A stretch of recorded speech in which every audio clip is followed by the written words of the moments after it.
আগামী পহেলা মে শুক্রবার বৈশাখী পূর্ণিমা পালিত হবে। পূর্ণিমা তিথি আরম্ভ হবে ৩০শে এপ্রিল রাত্রি ৮টা ২৭ মিনিটে এবং পূর্ণিমা তিথি সমাপ্ত হবে পহেলা মে শুক্রবার রাত ৯টা ৩৮ মিনিট পর্যন্ত।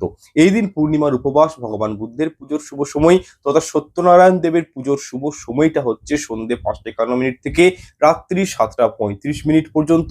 আচ্ছা, অমৃতযোগের সময় রয়েছে পহেলা মে শুক্রবার দিন সকাল ৬টা ৪৮ মিনিট পর্যন্ত থাকবে। তারপরে আবার সকাল ৭টা ৪০ মিনিট থেকে সকাল ১০টা ১৫ মিনিট পর্যন্ত থাকবে। আবার দুপুর ১২টা ৫২ মিনিট থেকে শুরু করে দুপুর ২টো ৩৪ মিনিট পর্যন্ত একটি ভালো যোগ পাবেন। আবার বিকেল ৪টে ২২ মিনিট থেকে সন্ধ্যা ৫টা ৫৯ মিনিট পর্যন্ত ভালো যোগ রয়েছে, যেটিকে বলা হয় অমৃত যোগ। আবার রাত্রি ৭টা ৩০ মিনিট থেকে রাত ৯টা ১ মিনিট পর্যন্ত আরেকটি অমৃত যোগ সময় পাবেন। সুতরাং এই যে টাইমগুলো আপনাদেরকে বললাম, এই টাইমগুলোর মধ্যেই সত্যনারায়ণ পুজো বা শ্রী শ্রী বুদ্ধের পুজো আপনারা কিন্তু ঘরে করতে পারেন। পহেলা